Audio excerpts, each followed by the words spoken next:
নাও বাবা। ওরে বাবা, এতটুকু সময়ের মধ্যে এত কিছু করে ফেললি? কোথায় আর এত কিছু করতে পারলাম, তাও তো তোমাকে খেতে দিতে আজকে কত বেলা হয়ে গেল। খেয়ে নাও বাবা। তাও তুই ফিরলি বলে এই খাবারটা জুটলো।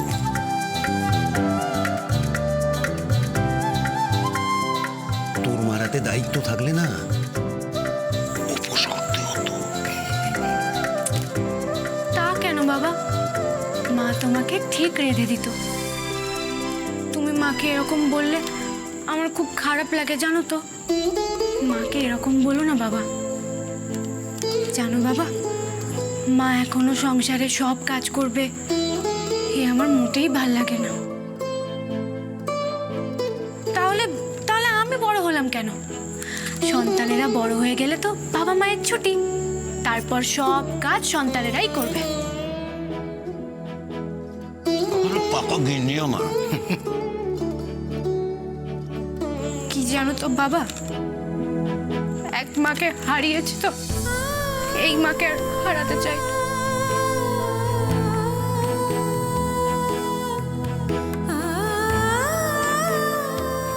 তাই বলে মুখ বুঝে সব সহ্য করবি? একটা কথা জেনে রাখছে আরো, আজকাল কেউ ভালো মানুষের দাম দেয় না। সবাই সবাই সুযোগটা নেয়।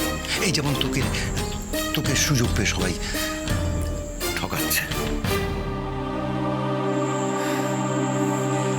কেউ যদি আমাকে ঠকিয়ে আনন্দ পায় তবে তাই হোক না। মাধব যদি এই চান তাই হবে। নাও তুমি এবার খাও দেখি। তুই একবার তোর মা শিউলির মতো হয়। বাবা জল খাও, জল খাও, জল খাও। তুমি কতবার বলেছি বাবা খেতে খেতে কথা বলবে না। আচ্ছা আচ্ছা, ঠিক আছে ঠিক আছে। এই শোন, তুই তো আমার এত যত্ন করে খাওয়াচ্ছিস, আমি তো জানি সকাল থেকে তোর পেটে কিচ্ছু পড়েনি, কিছু দানা পানি পড়েছে। সে আমি মার সাথে ঠিক খেয়ে নেব। তুমি এখন খাও দেখি, চুপচাপ খাও।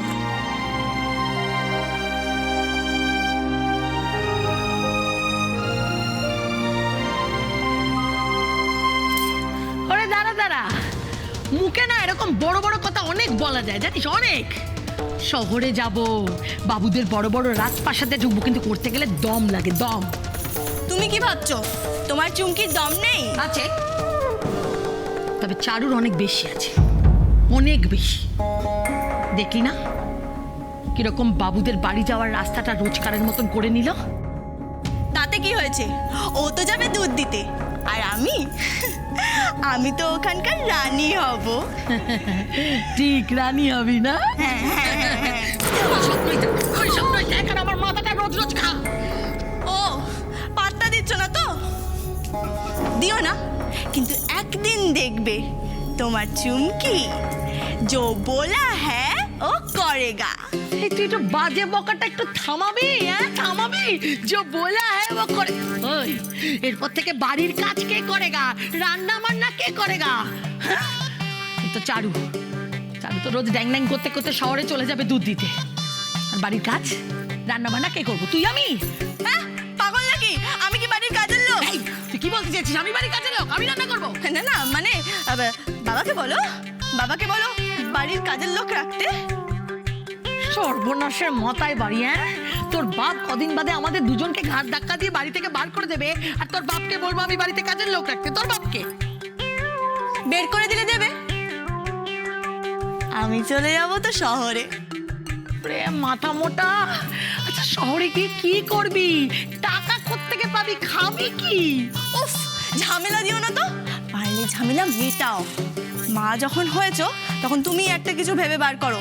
মোট কথা হলো আমি এই বাড়িতে কাজের লোকের কাজ করব না, ব্যাস। সেটা আমিও করব না, কোনো কাজ করব না এই বাড়ির। সব কাজ ওই চারুকে দিয়েই করাতে হবে, সব কাজ। কিন্তু কি করে?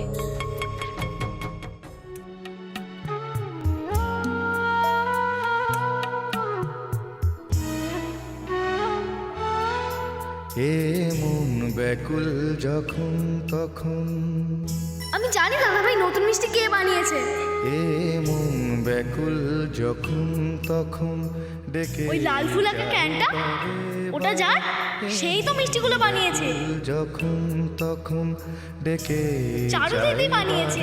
এবারে তবু স্তব্ধতায় ওই দিদিটা না মাধবপুর নামের একটা গ্রাম থেকে এসেছিল। আর বিনার তারে নিন প্রসাদ নিন। এ মন ব্যাকুল যখন তখন ডেকে যায় বারে বারে। চারু যদি না থাকতো আমাদের ছোট দাদাবাবু যে সাংঘাতিক বিপদ ঘটে যেত। দেয় আমার বিনার তারে দিদিটা না ভীষণ ভালো, আর যা সুন্দর দেখতে না। জানি না জানি না কি কারণ এ ওই ঠাম্মি বলে না একদম লক্ষ্মী ঠাকুরের মতো দেখতে। সারা মানে না আমার আজকে সত্যি সত্যি মনে হলো জানি যে আমি নিজের চোখের সামনে সাক্ষাৎ লক্ষ্মী ঠাকুরকেই দেখলাম। না কি কারণ জানি না কি কারণে তুমি বারবার আমার জীবনে আসছো।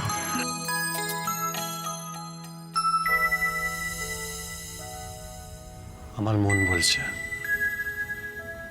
আমি ঘাটে যার গান শুনছি সেটা তুমিই ছিলে চারু, তুমিই ছিলে।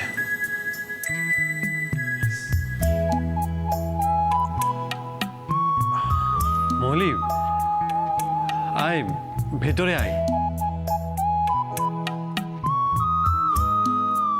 দাদাভাই তুই কি করে বুঝলি? না মানে এত জোরে গান বাজছে, তারপর তোকে কিরম অন্যমনস্ক মনে হলো, তাও তুই? বুঝে ফেললাম, আসলে আমি তো ম্যাজিক জানি।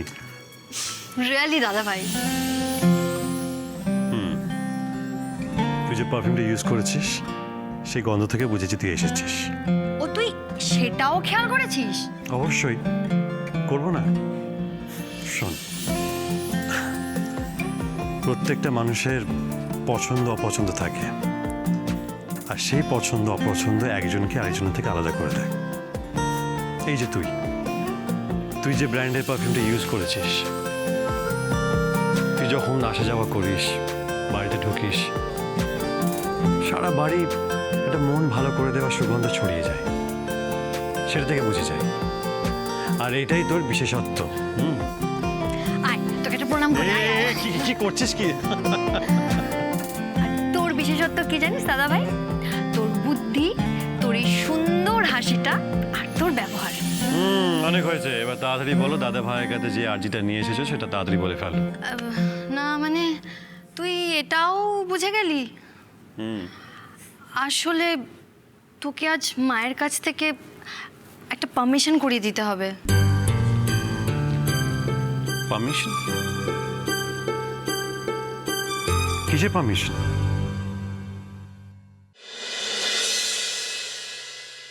হ্যাঁ লুটেন বলছি।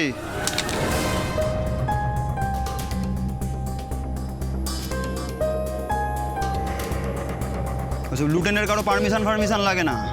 লুটেন যেটা ঠিক মনে করে সেটাই করে। বলে দিবি তোর দাদাকে। লুটেন দা দেখেছিস তো, শান্তিতে যে খেলবো সেটার কোনো উপায় নেই, মানে কিছু না কিছু লেগেই থাকবে। বলো খোকন, তাড়াতাড়ি বলো। তোমার কাজের খবর নিয়েছি লুটেন দা, ওই শহরের ছেলেটার খোঁজ পেয়ে গেছি। ওই অন্ধটা কোথায় থাকে মালটা? মল্লিক বাড়িতে। আরে আমি যেখানে দুধ দিতে যাই না সেখানে। ওরা কিন্তু হেব্বি বড় লোক। ওই জন্যই এত গরম। শালা বড়লোক বাড়ির ছেলে তো, এই গরমটা একটু বেশি। লুটেন দা তোমার খবরটা কিরকম তাড়াতাড়ি এনে দিলাম বলো। আরে তাড়াতাড়ি মানে পুরো স্পিড পোস্টের মতো সার্ভিস দিয়েছিস ভাই। সাবাস সাবাস। বলছি এবার তাহলে আমার দিকটা একটু দেখো, মানে আমার কাজটা। তোর কাজটা তো হবেই, তো আগে আজকে আমার কাজটা সেরে আসি, কাল তোর কাজটা কর। আজকে তোমার আবার কি কাজ? আজকে ওই বড়লোক বাড়ির ছেলের চোখ দুটো তো আগেই গেছে, এবার ওর হাত পাগুলো ভেঙে ওর হাতে ধরিয়ে দিয়ে আসবে।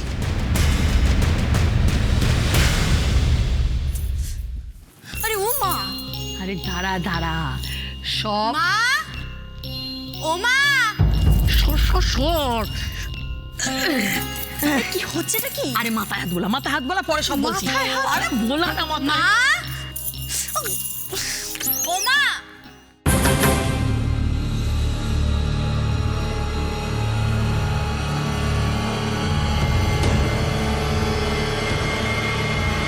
কি হয়েছে মা? এরকম অসময়ে শুয়ে আছো, খাবে না? না রে, শরীরটা একদম ভালো নেই রে। হ্যাঁ, শরীর ভালো নেই কেন? কি হয়েছে মা? না আসলে সকাল সকাল তোরা দুটো মেয়ে শহরে চলে গেলি, তারপর না পাচ্ছি তোদের দেখতে, না পাচ্ছি কোনো খবর। সারাক্ষণ বুকটা কিরম ধড়পড় করছিল। কিছু কি যেন হয় না, বল না কি হয়? আরে চুমকি বল না। টেনশন? হ্যাঁ হ্যাঁ, টেনশন। ঝিরে বাতি